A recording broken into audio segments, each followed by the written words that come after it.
Hey guys, what's up? So today I've got a really exciting Monster Hunter video for you today because we're checking out the brand new Greatsword along with the completely new ability added in Title Update 3, which is pretty unique on top of a very interesting armor set from Omega that changes how you play Greatsword.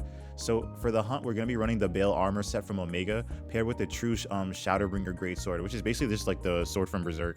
And right now, it's honestly one of the best times to pick up the Greatsword or get back into it because it's basically in a super strong state and has the most creative mechanics that we've seen for the Greatsword and Wild so far.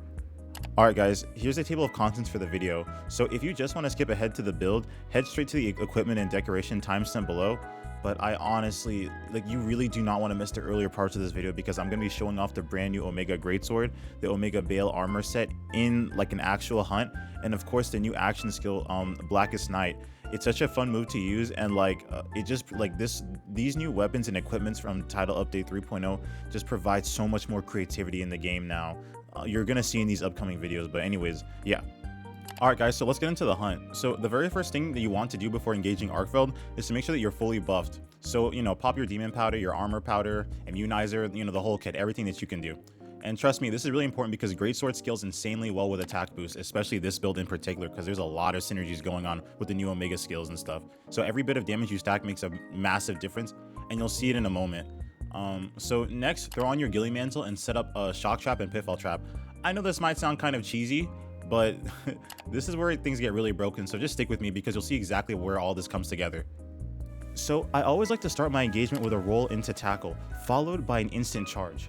A quick little tutorial for anyone new to Greatsword: to perform the roll into tackle, make sure your sword is drawn, then roll, and during that roll animation, press triangle.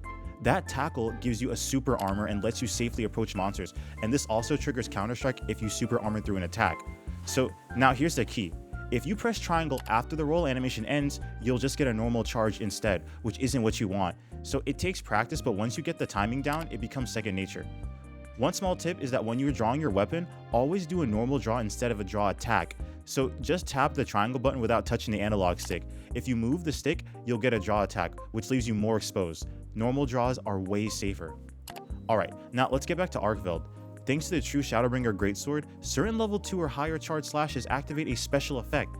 You'll temporarily boost your attack, but at the cost of self-damage. Specifically at level 2 or 3, your charges will consume about 1/8 of your maximum health, and in exchange, you get an attack buff equal to around 10% of your weapon's base attack. That's 21 raw attack for Rarity 7 Shadowbringer, lasting 30 seconds, but we're running the Rarity 8 version. So this ability has a 15-second cooldown before you can trigger it again, and this pairs perfectly with Resentment level 4, which gives you a flat 20 plus attack whenever you get red health.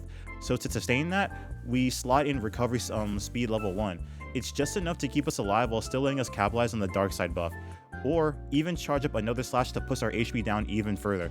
This is a gambling type of build, but it is a very fun one and very engaging. And here's the result. In this clip, we deal 1,788 points of damage in 15 seconds.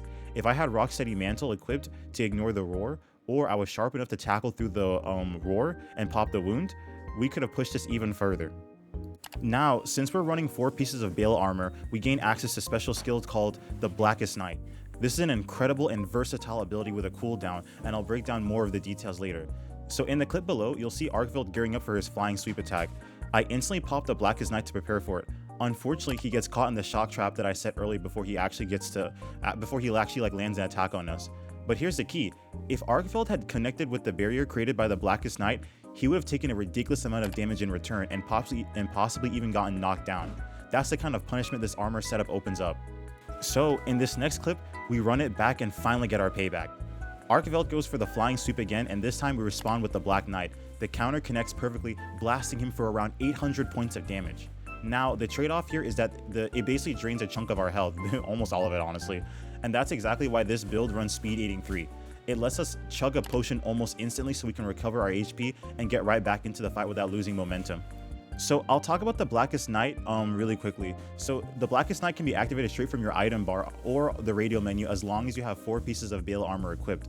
So when you use it, you sacrifice a portion of your health to create a shield, and it has a cooldown of about 70 seconds. But here's where it gets even better, because while this shield is active, pressing triangle or Y or left, click on PC, lets you follow up with a special attack called Edge of Shadow. So if you don't trigger it manually, it will also activate once the barrier expires. So Edge of Shadow is amazing because it isn't limited to just counters. In the clip below, you'll see it used purely as a burst damage option. So it comes out very fast and staggers Arkveld into chunks for nearly 500 damage instantly, which is no joke. This is one of the cleanest burst tools you can use and adds really great versatility to Greatsword's kit. Alright, so that's it for the new equipment showcase, but before we jump into the full build breakdown, I want to show you a couple of greatsword techniques that you can use to make your hunt a lot easier. So first up, you can draw your attack, roll, and then tackle straight into a guard. This is a great way to close the distance on a monster without leaving yourself wide open. It gives you that approach, it gives you like a really nice approaching tool while staying safe. And in the next clip, you'll see me do the exact same sequence, which is draw, roll, tackle into guard, but instead of holding guard, I follow up with an offset attack. This turns your defense into offense, letting you counter the monster's move right away instead of just waiting for another charge attack. It's smooth, safe setup, and keeps your pressure going. Alright, now let's break down the full build. For offense, we're running Critical Boost level 3, Focus 3, Darkside level 1, and Counter Strike. Critical Boost pushes our critical damage even higher. Focus speeds up our charge time so we can get like those big swings way faster, and Darkside is the core mechanic that adds raw attack power while draining HP, and that HP loss reactivates Resentment level 4, giving us a flat plus 20 attack anytime we're missing health. For Affinity, we've stacked Weakness Exploit level 5, Latent Power level 5, and Maximum Might level 3, which gives us a combo of consistent critical uptime, especially when hitting Arkveld's weak zones. And for Utility, we've got Quick Sheath level 3 and Speed Eating level 3. And these are super important because while this build does carry some risk, they let us mitigate it. And Quick Sheath means faster access to your items, and Speed Eating lets you heal nearly instantly. And we also run Recovery Speed level 1, which helps take health, basically like it helps us recover our health just slightly, and it's just enough to be balanced enough to where Darkside, we still have Darkside uptime without canceling out the Resentment buff. Alright guys, well here's the build and the equipment, decorations, everything you need to have to be able to copy this build. Let me know if you guys need anything like a specific video build, whatever. I've gotten a few requests about doing like Omega quests, like basically doing the Savage Omega quest for like different weapons and all that, and like that's definitely under progress, so stay tuned for that. And if you guys have any more requests, just let me know. All right, y'all take care and have fun.